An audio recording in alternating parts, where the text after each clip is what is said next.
Okay, hello everybody. Welcome back once again. Today is Monday, the 5th of June, and we've got all sorts of sirens and wind blowing in the background, and what I'm here to talk about today, specifically, is the planet Venus has just made its ingress into the sign of Leo, and if you remember, I made a video about the T-Square that was happening between Mars, Jupiter, and Pluto in the fixed signs. Well, now Venus has ingressed into Leo and is basically joining the party. And not only that, but prior to this, Venus was in Cancer, and in the late degrees of Cancer, Venus was making a trine to Neptune. And I didn't make any videos about that, although and then what was also interesting was like my last video, I made a video about Sun squaring Saturn and making a sextile to Mars, and then after I made that video I realized that Venus was actually making a perfect sextile to Cancer at the time of that video. Oh no, sorry, being a perfect sextile to Uranus. So while I was busy talking about those sets of aspects, I could have talked about a Venus-Uranus sextile, which may have been more positive, but instead, for some reason, I chose to go with this difficult one that incidentally didn't get me very many views at all. And I was feeling, I mean, it was kind of also went with the energy of the video being like facing some kind of obstacle that seems insurmountable and being stuck or whatever. And it seemed like that whole video seemed to carry that energy of that. Even when I kind of expected that like more people would watch it, but it was like after the first couple of days, I only had like 2 or 3 views. I'm like, this is really pointless, isn't it? Right? But I have to say though, there are certain things that I could do if I wanted to make my channel more popular that I'm intentionally not doing. Like for one thing, we just had a full moon in Sagittarius, and you may have noticed I didn't do a video for that. And at some point in time, I just made this decision not to do videos for the lunations. Like, I mean, I did do the eclipses because the eclipses are a different category for me, but like a new moon and a full moon every month, that some astrologers just do that as a, and the reason why I don't do that is that I think there may be a lot of people who don't know very much about astrology who are looking for something kind of accessible, and they know about the full moon, and so what's the meaning of the full, and then what you end up getting is all this like farmer's almanac stuff about it's a super blood moon, and and it doesn't actually have anything to do with Western astrology. It's like, I don't, maybe I shouldn't get into all that stuff right now, but they're also doing like the horoscopes thing, doing typically, the 12 sign. One of my things I was thinking about doing perhaps was to create a Patreon account once I get more subscribers, and then maybe I could do some of these things as like, if you pay for my Patreon, then I can do a horoscope or something. There's certain things about this transit though that I think that astrology recently has not been the easiest kind of astrology.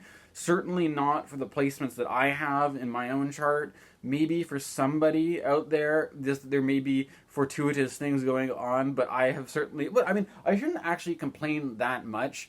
I noticed that, like, looking back on some of these videos, I remember saying that, like, life's not all just like sunshine and fluffy bunnies. But to be honest, is that my life does involve a lot of sunshine and fluffy bunnies and things. So it is actually, maybe I'm not in a place to be complaining, right?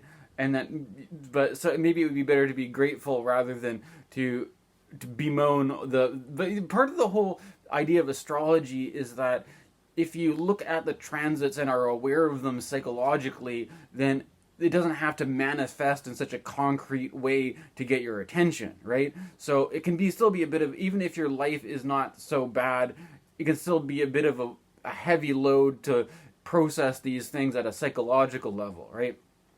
And I don't think, for me, to get back on track, this thing about Venus and Mars together, you've got the friction, right? The friction of polarity, and facing off against Pluto often stands for power dynamics, control, abuse of power, corruption, all this kind of stuff. It's not necessarily a very nice kind of transit.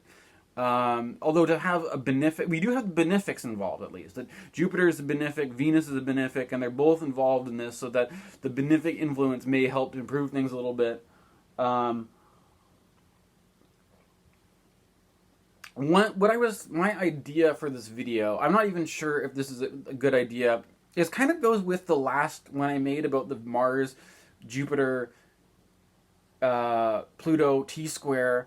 Is that I had sort of ideas for this. I'm like, I got a lot of ideas of things I could say for this, but none of them are good. This is just going to be bad, right? And I decided rather than being apologetic, I might as well just go in there and just give them what I got, right? And in a similar note, that unless I noticed that some popular astrologers will try to look for kind of like the best possible positive thing they could put out there to give people hope and encouragement and spin it in a positive light. And me, if you've noticed that I honestly am not doing very well with this channel, and I don't have such, pretensions to being successful with this. I'm just kind of going with it in a kind of more of a natural flow, right? But I think that by inhabiting kind of like this position of really having a not very successful astrology channel or not very successful astrology business, it all opens up an opportunity, anyways, for me to explore things in ways that other astrologers may not, perhaps. Whether it'd be productive is maybe kind of questionable, though. So basically, one of the things that I've been debating getting into this thing. Well, I don't know if debating is the right word. I've been considering getting into this thing about gender stuff with astrology, and not just necessarily about astrology, but this whole archetypal thing. The main issue, I think, is that ever since Jordan Peterson got popular, we had this whole business about trans issues, and I initially took the side against Jordan Peterson in support of trans stuff. And just to be upfront, this is my position on this has always been, from where what experiences shaped me to be who I am and how I grew up, is that I've been in the recent years, well, it is what it is. I can't say I've been totally isolated, but I've been somewhat isolated. When I was younger, a lot of people have a bad high school experience. My high school experience I didn't think it was that bad, but I had a lot of friends who were either queer or on some sort of not totally gender conforming kind of spectrum, or I don't know how people want to label themselves, but the point is that I would hear stories about these people getting beer bottles thrown at them, these people getting bullied, and that in some cases, even though I just consider myself to be a straight white guy and not really being queer at all, that even you could be walking down the street with your friend, and if you and your other straight white hetero conforming friend are like dressed in a way that's not like completely to the T of what a hetero-conforming male, and you look a little bit queer, people will just beat you up and call you fags anyways, right? So it's like, to me, it always seemed kind of like, and I'm talking about like the person like being political or something. I'm talking about Aristotle had this line that, man by nature is a political animal. Not like this whole thing of like a ideology of, a intellectual abstraction. I'm talking about the actual animal existence of being I'm a physical person walking down the street, and if you're throwing a beer bottle at me, if you want to fight me and you want to call me a fag or something like that, fuck you. I'll be on the side of the trans people, because I can sympathize with that kind of violence and that kind of abuse and even if I don't identify, I can sympathize with the problem and I'll join their side of the fight, basically, right? But the problem basically is that by the time we get to 2016 and Jordan Peterson and all that, is like, I'm not a kid in high school with a bunch of wacky friends. I'm basically just a loner.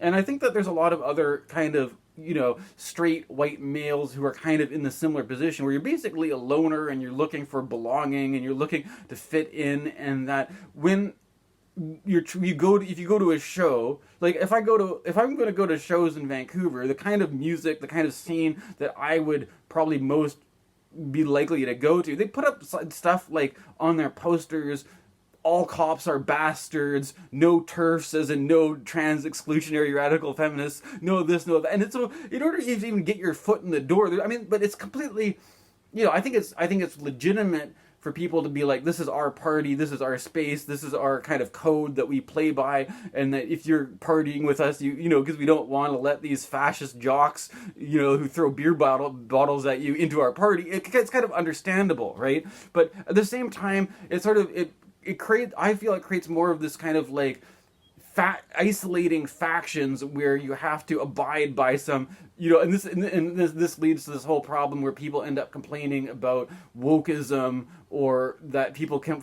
I mean, it becomes confusing for me because I'm still fundamentally feel more sympathetic to the, like, whether or not, there's whether or not, whatever the metaphysical meaning of gender is, I'm still more on the side of, I will fight for the trans person who has beer bottles thrown at them, who's abused and or like the gay people that are lit on fire and dragged behind pickup trucks. I'm more on the side of these people than the fascist jock assholes who torture them. You know what I'm saying? And it doesn't but there's something about the whole conversation that I personally ran into a problem. I was having, I went through the stuff that I talk about in terms of spiritual emergency, right? And I was involved in radical mental health stuff. I got stuck in the psych system for a few years, and I was never a fan of the mainstream psychiatric approach to things, and so I was looking for more radical spaces to connect with people. And out of that, there's a website called the Icarus Project, which isn't around anymore. And actually, this whole thing is the Icarus Project itself isn't around because there's some sort of imbalance of it being mainly dominated by white people, and they wanted to, like, basically handed it over to different leadership, and now it's called the Fireweed Collective, and I don't even know if they're doing anything or not. But there's certain issues here about, like, the whole social justice thing and race and all these kinds of things where I don't know exactly where I stand on it. And that, I think this is where, to give some background of why I'm taking this direction, I think Pluto, which stands for these kind of power dynamics, which stands for these kinds of taboos, it could stand for things that are like, people feel like they can't speak their mind, or that they have to keep something secret. That's very like Pluto, or that, and those kinds of factors, right? I ran into it very early on, this clash between what I would call like transcendent spirituality and the politics of these, what I would call basically leftist progressive spaces, right? And one of, like, the main instance that really set it off for me was that I had been getting into meditating, and I just have to say that, like, there's something about getting involved with a teacher, with a meditation practice, doing all that kind of stuff, which I actually did find helpful in my process, and I continue to keep those practices up, and that I did not find there's something about social justice principles and stuff like that, which, as I said before, based on my past experience and conditioning, that I'm still in principle in support of. I didn't necessarily find these things helpful to navigating my own spiritual emergence, and if anything, they seemed like they just got in the way, right?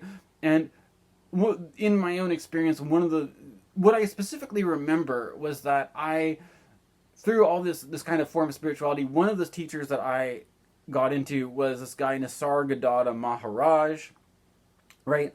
And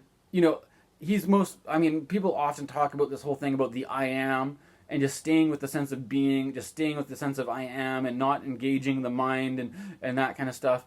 But there's a lot of other stuff that Nisargadatta talked about, and one of the things that I found really interesting was that I was going through a lot of, because, I mean, when you talk about, I mean, I also have to say that I was not diagnosed. I was more on the bipolar spectrum of things. That I don't know about talking about anxiety or depression. It's more of a specific thing. But one of the there's certain I would often get into states that are basically like where we could call like the pain body, or there being some kind of emotional suffering, or some kind of like psychic suffering, or some kind of just fundamental suffering that I could not get away from. And that there's a teaching from Nisargadatta that was like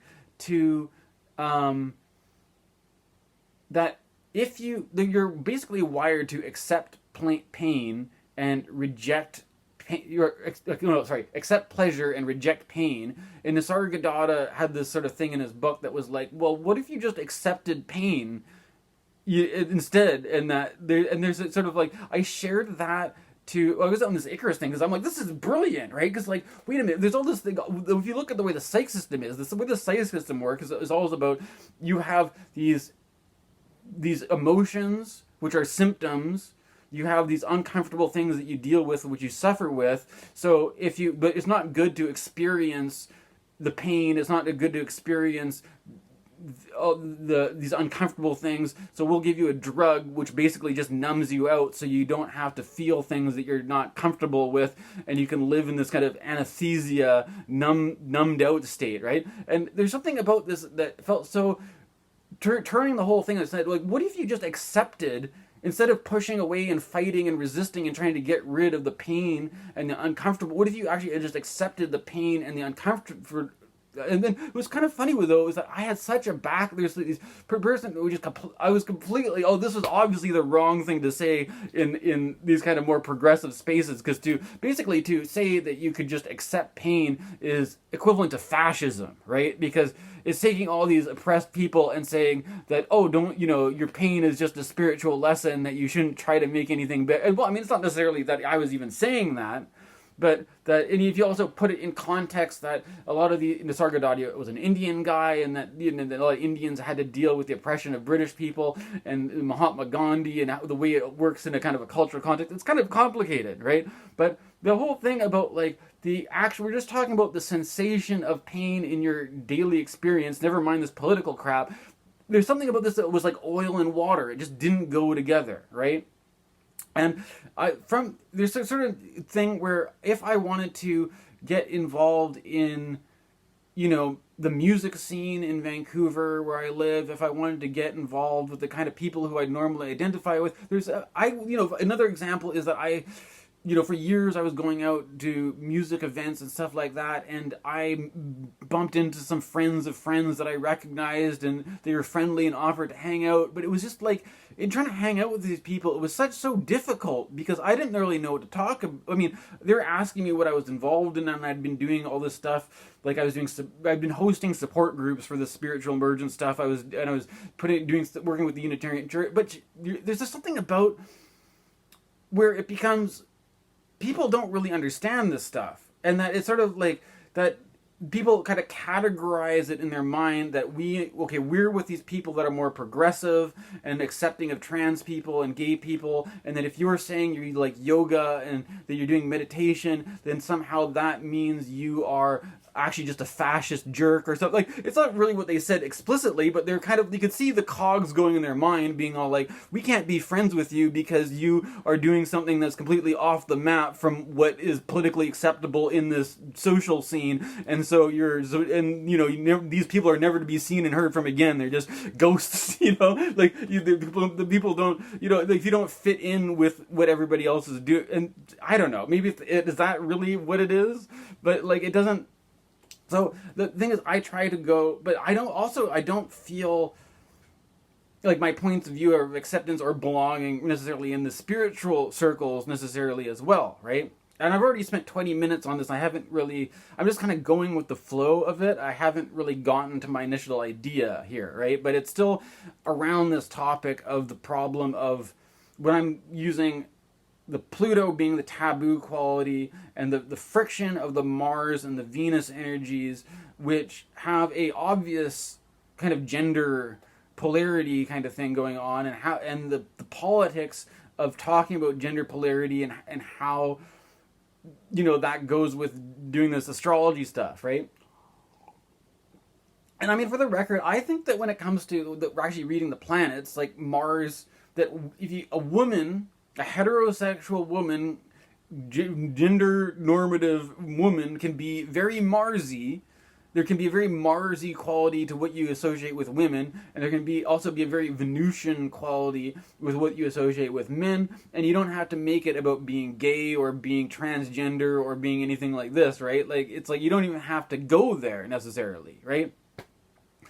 And yet I think there's something, obviously I think this is a relevant thing to get into, and I may as well transition now to my main idea for where to go with this video was reflecting on this song called Lady Cab Driver by Prince. And what can I say about this song? First of all, I have to admit, based on what I've been saying before about this stuff about, the spiritual emergence and radical mental health and where I have my background and what's informing my perspective and stuff like that, one of the things about my life is that I don't even know, I'm struggling with this astrology channel. I'm not getting clients asking for readings, and I'm not really feeling like I'm connected to much of a community that I don't know if I fit in with other astrologers. But part of my motivation to keep doing this is that I feel that, rather than that dissuading me, I feel like the fact that I feel like a kind of an anomaly, that I don't really fit into this camp or I don't fit into that camp. If anything, that it's like more important for me to speak from this position that doesn't necessarily fit into the box, right? But certain things about my life, like maybe it would be difficult for me to give this readings for people because there may be a lot of things that I don't really relate to. Like, I haven't worked a normal job for a long period of time. I've never owned a car. I've never had a driver's license, right? And there's something about being a heterosexual white man or whatever and not driving, that's kind of interesting, because if you consider the kind of the gender thing that goes with cars and driving, that, like, let's take stuff like, Saudi Arabia or something like that, or there's different countries that have more of a, what's the right word, traditionalist, conservative. There's this kind of idea in certain kind of Arab countries that don't allow women to even have driver's license, that a woman has to be completely subordinate to the man.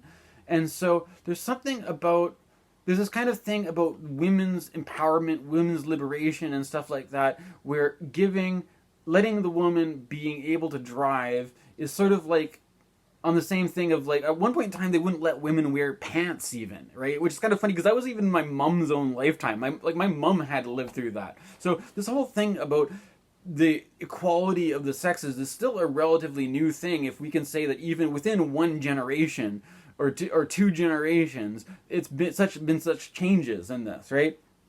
But I think that you have to be careful about when you're looking at basically consumer products. Like, we're watching so much, it's kind of funny because I was thinking about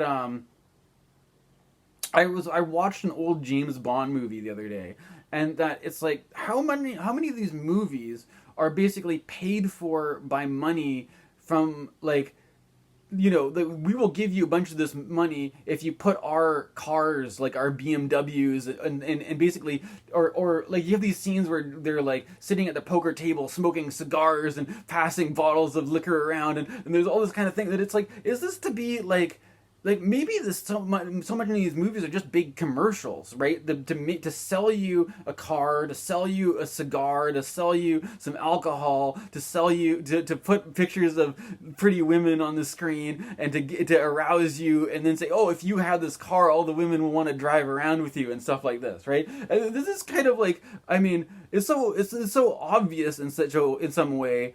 that this is how the economy works, that you're buying things that are associated with pleasure, that are associated with belonging and all this kind of stuff, and then meanwhile we're going to, before you know it, we're popping out all these babies and showing them all these movies and saying, hey son, this is how you live your life, you get a car, and it is also, there's another thing about this Venus Mars Pluto thing, is especially watching these old, there's a lot of woke culture or whatever, right? The criticism on wokeism or whatever, right? Where you watch some of these old movies though, and it's like, if the woman is not immediately, putting out for James Bond, the way that James Bond tries to keep going after the woman is not really what we would, it's kind of ugly in a way. That this is, if you go back, I'm talking about basically consensual sex, or to not pressure somebody into having sex with you, and to being, the kind of standards we have nowadays,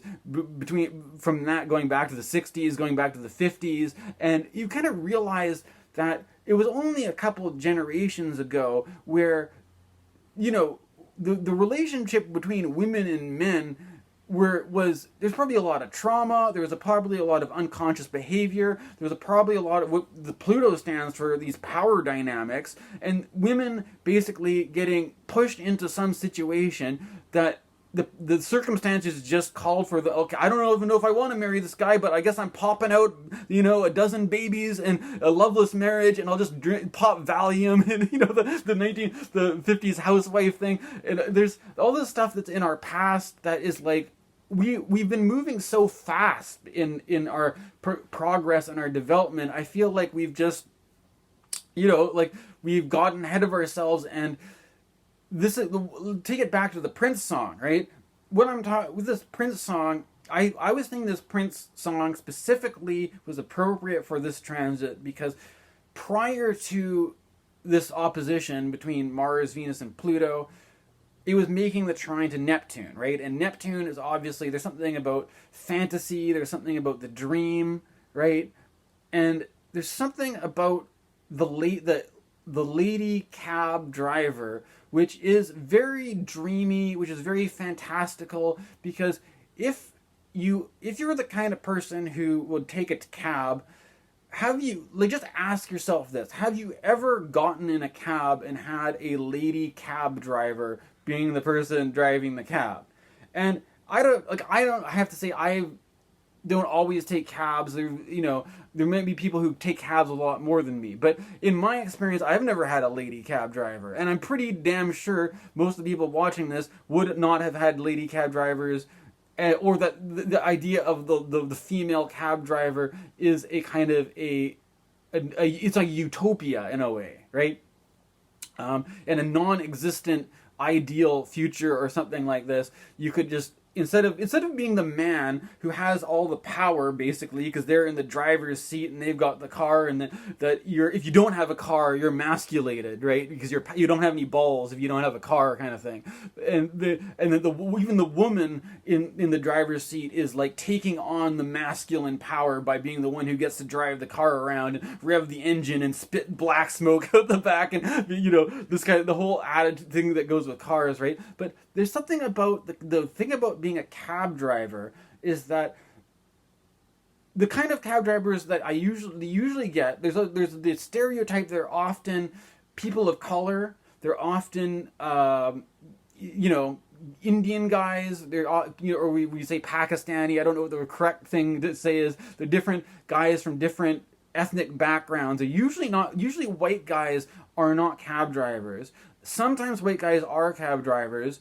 In my experience, when you get a white guy as a cab driver, they might be like a Vietnam vet or something like that. Kind of rough characters, right? Not, they kind of get the sense that if this person was doing better in life, they wouldn't be driving a cab. And because I've had cab drivers tell me that, they've been held at knife point and stuff like that. And that being a cab driver is a dangerous job. It's actually people that are like cab drivers and even delivery drivers. Like if you are like a pizza delivery guy, you are at extreme risk that somebody could just order a pizza and stick you up at gunpoint and take all your money. and you don't really, you're in a vulnerable position working these kinds of jobs. And I know I'm not as well versed on the kind of men's rights, kind of stuff. But oftentimes there's this argument that the traditional masculinity is often put in this position where they have to take on the danger and all this kind of stuff. The point is that, and if you listen to the Prince song "Lady Cab Driver," I mean, I think it kind of plays off of this because like what would it be like if you could just call a cab and you've got some hot woman driving you around, and then there's a sort of like the kind of the sexual innuendo or whatever that plays out in the Prince song. You can just listen to the song and come to your own conclusions about that, I suppose. But the fact of the matter is that I think that we have progressive ideals, right? That we have progressive that we want to aim for a kind of an equal and just society, and that we see the oppression of women, that women are primarily targets for sexual abuse and stuff like that, as being a kind of an unfair, something that we want to correct and make better, right? Because obviously we can consider those situations and consider them to be horrifying and ugly, and that we don't want to promote and continue those situations. But if we actually look at the reality, there's this ideal of what ought to be, right? But if you actually look at the situation we find ourselves in, situations that are always far from ideal, in the sense that maybe in a perfect world, maybe a woman could be a cab driver and not have to worry about being raped or abused or taken advantage of by whoever hired the cab or something like that, right? But in the situation, women women might also have to worry about the cab driver themselves, that maybe a woman takes a cab and the male cab driver is a creep, right? I mean, I'm sure that happens quite a lot too, right? So nonetheless, we still have the situation now where what your idea of freedom and liberty and all this kind of stuff, we may aspire to these ideals of freedom and liberty, but at the end of the day, how a person decides to live their life and the choices and avenues are available to them, that a man may not think twice about calling a cab, but maybe a woman would, right? Or that a man, a woman wouldn't even consider being a cab driver as a job that is like there's no, it's not like we live in a society that has some religious law saying that women can't drive and women can only do this and that. But based on there's some, what I'm trying to say with the Venus, Mars, and Pluto dynamic is that there is this kind of force out there which that could just be I think the postmodernist perspective is that it's really just history. It's really, we find ourselves in a specific point in time in history, and that we can't extricate ourselves from all the things that have made it this way, that there's a story that plays out, and this is the way it is, right? But I don't know, maybe this is a long way from talking about the divine feminine and the divine masculine and all this kind of stuff, but there's something that we really don't live in a very free world in a way, right? And that there's, I don't know.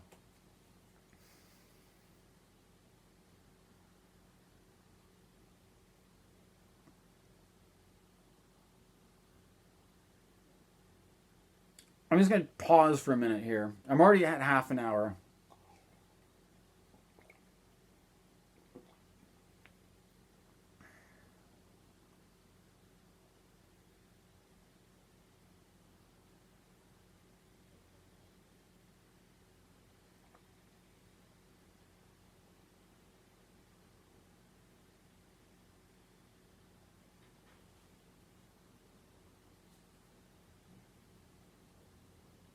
Anyways, I don't know. This is what came to me just out of my own process. That the dynamic of Pluto here representing this kind of, I don't want to talk about sexual abuse and rape and all this kind of stuff, but it is that being forced to do something that you don't want to do, or being caught in that sort of confining circumstance where your back's up against the wall and you have to do it like that. And so, and in the same idea, I think that there's certain, we have ideals even to stuff about overcoming racism, right? But if we have ideals for overcoming racism, why is it that when you call a cab, it's all a bunch of brown people that are, because like is it some sort of thing where you come from a white family and your family is like, oh, we have such high hopes for you, you could become a doctor or a lawyer. You don't think you're going to become a cab driver, right? But it's like the idea that the cab driver is still seen as a kind of a lowly kind of a position, and that the people we still have a kind of a white supremacist structure where it's usually poor immigrants that end up being the cab drivers, and that if there are white guys, they seem like they're messed up, traumatized. Like it's like the Robert De Niro movie. Like if you end up with a white guy for a taxi driver, it's like getting in the car with Robert De Niro, basically, right? In that Taxi Driver show, right? And it's like the people who end up working these jobs are kind of they seem like they're traumatized, abused, damaged people who wouldn't be able to work a more successful kind of job, or either that or they're brown, or you know what I mean? Like there's a sort of like thing about the racial hierarchies, the sexual hierarchies, where it's not that women aren't working these jobs because women are in a lower position, but they weren't working because women are in the structure that we find ourselves in is still a structure where women are categorically too vulnerable to work as a cab driver. And that there's always the threat of sexual violence. There's always the threat of sexual power dynamics, and there's always the threat of racial power dynamics. And there's what ends up being a kind of a hierarchical class system where we have this ideal of freedom and democracy and liberty and justice and equality, but at the end of the day, there's the difference between the ideals that we strive for, that we want to live in a fair, just, equal society, and then how do you actually live your life, right? And do you, as a woman, do you feel safe to just go out walking in the street at night? Do you feel safe just to get into any random cab with any random cab driver? Or as a man, do you if you got a job as a cab driver, how many times were you going to have to deal with a knife being pulled on you, right? And that just goes with the that we can say that we want to create a society where people wouldn't have to rob cab drivers to survive,